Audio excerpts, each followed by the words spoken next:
Hey there ladies and gents, ExoParadigmGamer here, and I want to take a brief look at one of the latest major Wii U releases, Donkey Kong Country Tropical Freeze.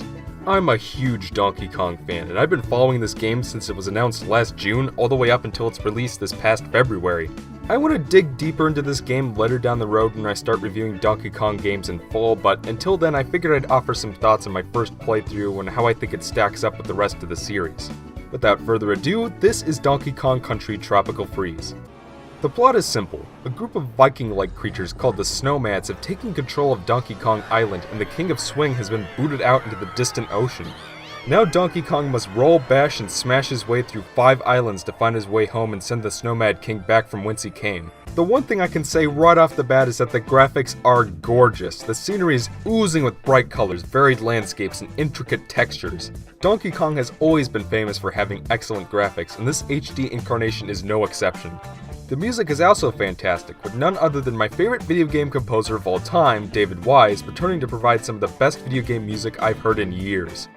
It ranges from silly and over-the-top to atmospheric intense to everything in between. Some tracks, such as Windmill Hill or Scorch and Torch, deserve to be spoken of in the same breath as the likes of Sticker Brush Symphony, DK Island Swing, and Waterworld from DKC3 GBA. Speaking of which, a number of excellent remixes appear as well, and if you're as big a fan of DKC2's soundtrack as I am, your pants will be appropriately sopping. All in all, the soundtrack in Tropical Freeze fits nicely into David Wise's already impressive resume of fantastic video game music. It's more than worthy of the Donkey Kong Country name, and at the very least it beats Return's soundtrack by a long shot. The game plays a lot like Return, so if you played that game you have a pretty good idea about what to expect.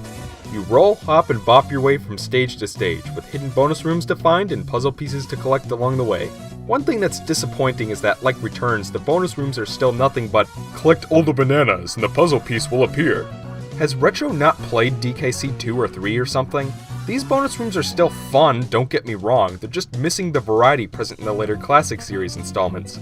Another thing that sucks is that Rambi is still the only animal buddy that you can play with in this game. Can I seriously ask why that is? Could they not find some way to fit the likes of Radley, Squitter, or a playable Squawks into the mix, or better yet, something new entirely? I could accept that in Returns, they were blazing a new trail after all, but this is the sequel for crying out loud. Thankfully, Retro does address 2 of my other major complaints about Returns. For one thing, like Returns 3D, if you're playing with the gamepad or Pro Controller, you don't have to use motion waggle to control DK's roll. Needless to say, the control is a lot more fluent and responsive than before. Additionally, Tropical Freeze makes better use of Classic Series characters. Not only do Cranky and Diddy return from before, but Dixie Kong and Funky Kong join the fray as well. Sure, Funky only really exists to run the game's shops, but the wink to the Classic Series is welcome nonetheless. A big change from Returns to Tropical Freeze is the playable characters. Like before, Diddy returns as a power-up of sorts, granting DK a short hover and 2 extra hits, as well as a continuous roll. But there are 2 new playable characters on top of that, Cranky Kong and Dixie Kong. Cranky can use his cane to kill enemies instantly and bounce off of spikes. Dixie can use her trademark helicopter spin to propel DK an extra couple of inches into the air. Dixie was probably my favorite of the 3.